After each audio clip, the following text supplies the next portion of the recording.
Hi, everybody. Welcome to Reality Buzz TV, where we talk about all things reality TV shows and all things reality TV show stars. Listen, make sure that you are subscribed on this channel. Please check out the membership as well. If you press the join button, it tells you what to do. Okay, so we are continuing to talk about the rise and the fall of Njomanes, how reality TV shows can affect families and family relationships. Okay, I've done two videos already. One was more about like the background, mostly on Usmangele as the main character on the show. Okay, the one that people watch for the most. Okay, Chicken is there too, but I think he is number two. I think people watch that show for Uma Mangale. So my first video, episode 1, was mostly about her background. Okay, but I have to tell you, you guys, I did not talk about everything because there's a lot of things that this woman has done and gone through. That's why it's important to watch the interview. I actually think that she needs to write a book, okay? Because she has an interesting life story. Now, you guys, I didn't get into the details of talking about her relationships in episode 1 and episode 2. But I'm going to go back and talk a little bit about her relationships because in season 2, that is when they get to focus on her relationship with Udladla.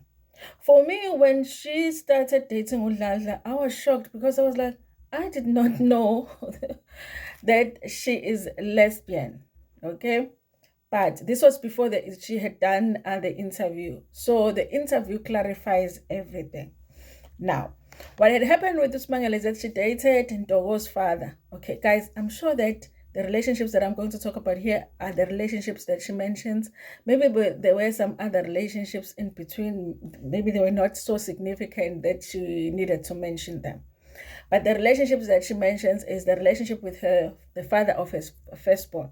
The one where she fell pregnant when she was in grade 9, went and lived. Mafama had such a hard time. When she comes back, she's not looking good. The mother-in-law doesn't want her for her boy, and her boy doesn't want her. Later on, you guys, after she had her second baby, they get back together with this father.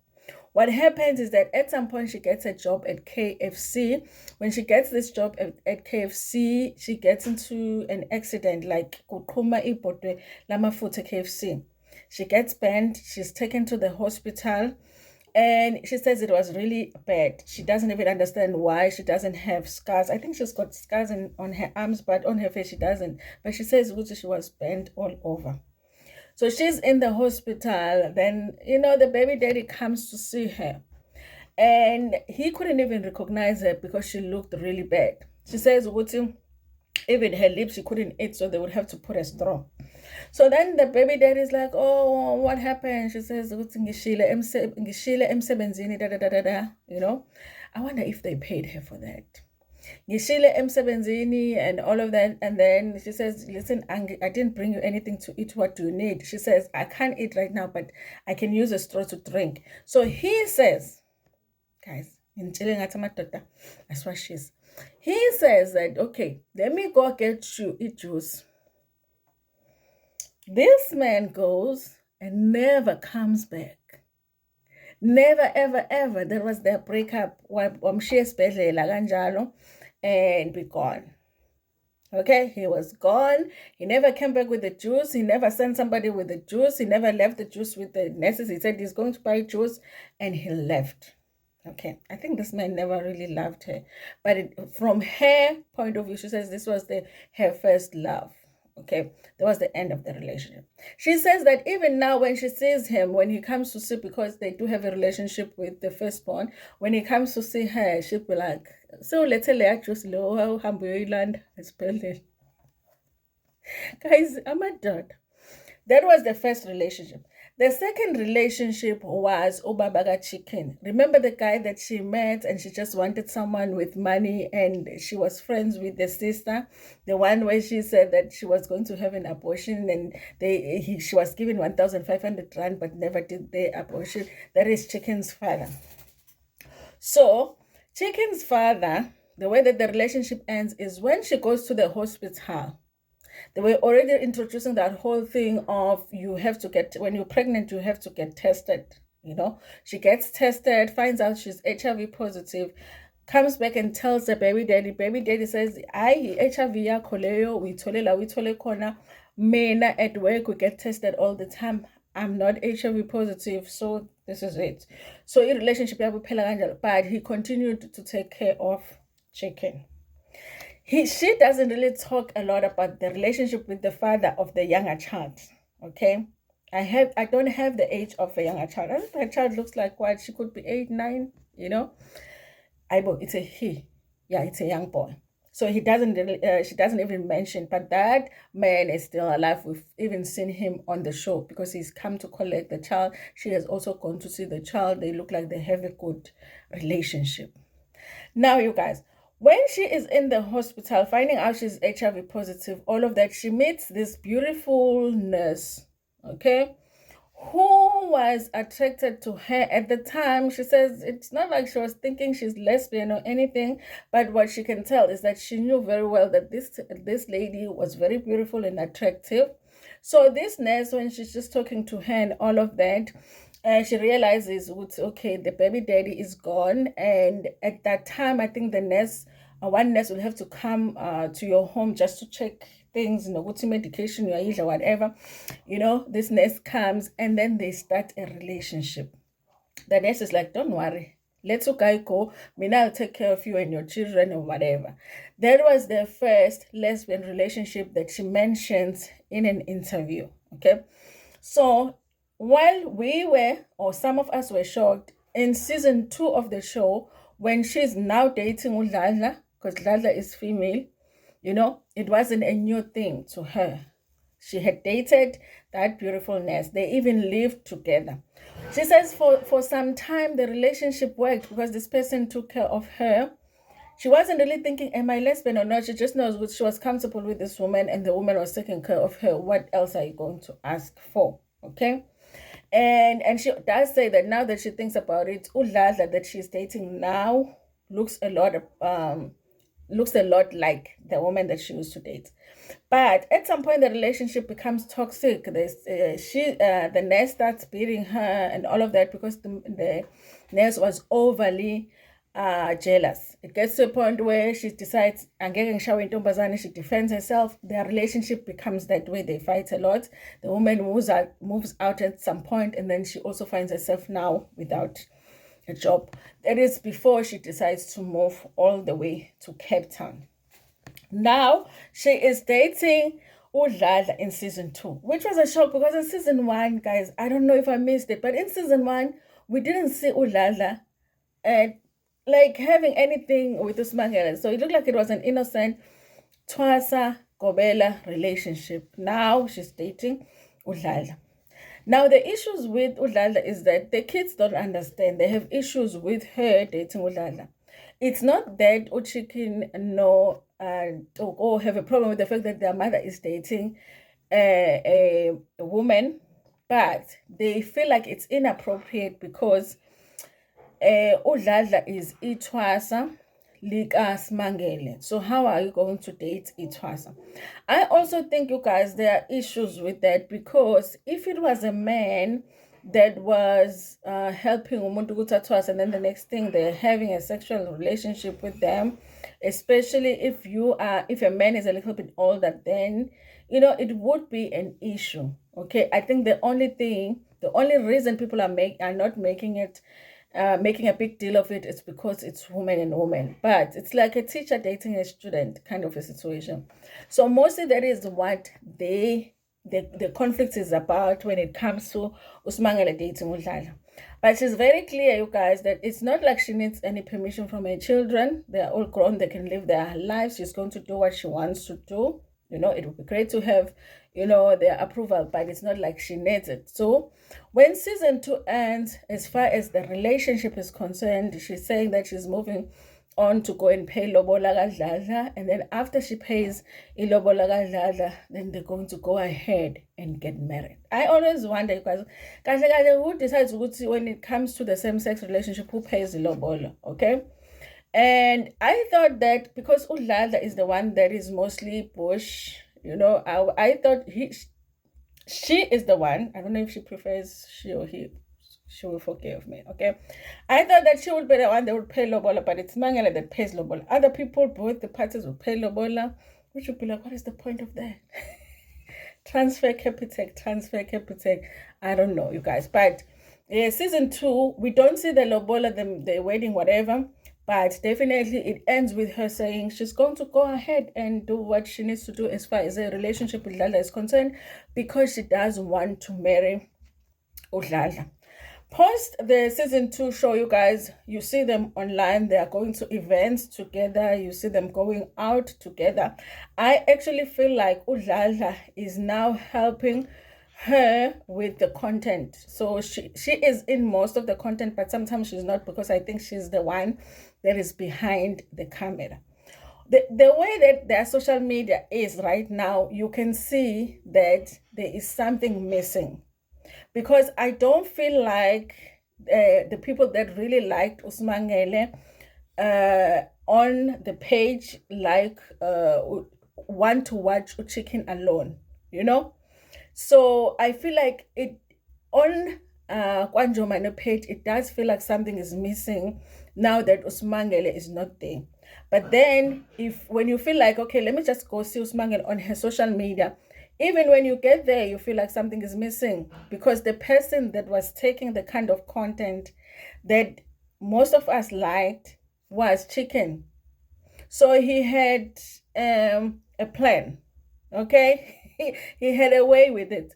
So even though it's still fun to watch, but it's like Smangele's content is missing something, because the person that was behind the scene was Chicken. And also on Chicken's side, something is missing because your star is over there on the other, you know? So I don't know how it's going to work, but I feel like they should have remained. But at the same time, if the relationships were no longer working, what were they going to do? Now, with the relationship Kasimangele and Umamkulu, the issues, I think most issues that they have are issues that happened in the past, you know? And because they've never really sat down, maybe had therapy together and dealt with the things that happened in the past, even when they are trying to move on, things keep coming up.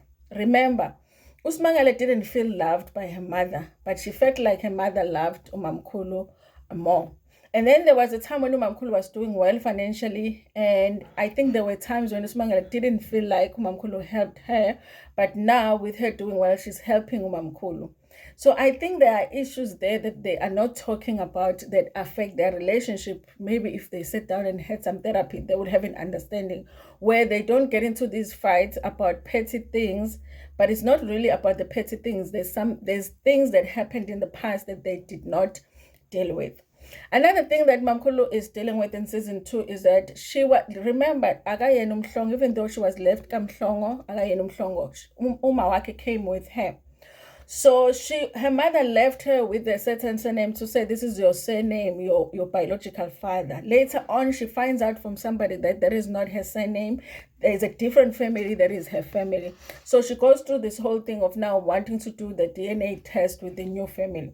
Now, Smangele initially doesn't see the need for it, because she's like, Owasekhaya, what is the problem now? You want to leave me? I've always known you as my sister. So she has an issue with that. She also has an issue with the fact that when Mamkulu initiates the process of getting a DNA test, she doesn't really consult her. She hears about it when she's already going through a process of getting a DNA. I totally understand why Mamkulu wants to be clear about what her biological surname is, and also so that should she leave this world, her kids will be left knowing what is their surname. But I do understand the fear, but I feel like she could be supportive to Mamkulu. I don't think that Mamkulu is just going to disappear now. They're never going to have a relationship. So it's almost like on both parts, they are both a little bit selfish, and the other one doesn't understand the other one's point of view, and the other one doesn't understand the other one's point of view. There's also a conflict here between Usmangele and Nganti's baby mama. Nganti's is Mamkulu's son. There was a time where they lived in the same house and the baby mama had come, and Usmangele got into a physical fight with the baby mama, and the baby mama beat Usmangele. So in season 2, we also see that getting resolved because they hated each other. they had said some horrible things about each other on the show. But it's one positive thing that really happens on the show in season 2, where they actually get to resolve it. Where Usmangala was like, you know what, we've had this issue long enough. I'm letting go of it. But the issue that we don't see getting resolved is the issue between Usmangele and Uspe, who is Mamkulu's firstborn. Because, you guys, I do feel like Uspe doesn't like Mamkulu. Listen to this one. So Uspe comes from prison. He's been in prison for a long time. You know, there's this thing, I don't know if you enjoy when I but Amazulu mengabe bewukade usejele for some time. When you come back, you don't go straight home, you go to uyogeza. And then also there are rituals that need to be done, ugezo and all of that. So Uspe had done something like that, but never did it with the family. So the family felt like he didn't do it proper, so they want her to do it again. Now, if there's a sangoma in the family, you are going to assume things like that will be done by isangoma's corner in the family. Now, Usmangele is a sangoma, but what I didn't mention was that Untogo, the firstborn, is also a sangoma, which makes it very interesting. Okay. Also, so what happens is that Uspe, his mother wants him to do the whole thing yokezo since kade. So everybody assumes ukuthi since there is Usmangele, she'll be the one to do ukeza Uspe. But Uspe decides he does not want Usmangele to do that because they don't like each other. He wants to find his own person. It's a problem for the family. So Spe ends up compromising and saying, okay, fine, I can do it with a family member, but I want Utogo to be the one to do it. That causes problems because basically he's saying he doesn't trust Usmangele. In fact, he even says that. He says, I don't want to do it with your mother because that is where he is speaking to Ntogo, I think. Okay. But even Ugezo ends up not happening because Uspe, for some reason, it's like we abanuga bantu like Usmangele and her kids, because he is like, I can't trust you. I would rather go to a stranger. Excuse me. I would rather go to a stranger, I ungeza, than have you ungeza. And if you say something like that to a family, you are basically saying which a family member might possibly target you. So the season ends up with ugezo not being done. And for some reason, Smangele ends up fighting with Umamkulu because maybe she's feeling like Umamkulu is the one that supports Uspe, not wanting her to be the one or Okezwayo. But remember, even Utogo doesn't end up doing it. On the day that they are supposed to do it, Uspe says no. So then it leaves the thing of Smangele thinking maybe Umamkulu is in support of Uspe saying possibly her family yatagat. So it causes a whole lot of drama. Okay. Now, yes, season 2, you guys, has a drama. Yes, season 2 has drama. But it's drama that felt like they are still a family. They are still coming to an understanding. Okay. So I did not expect that after season 2 ended, that they were going to have the breakdown that they had after the season 2 had ended. But Lord, did it break down. And in the next episode, we are going to talk about what happened between Uchikin and his mother, and also where the family stands right now, and if it's a good idea for them to continue doing the show. Thank you so much for watching this video. Please like it before Pumegana. Share it with your friends, with your family, and even with strangers.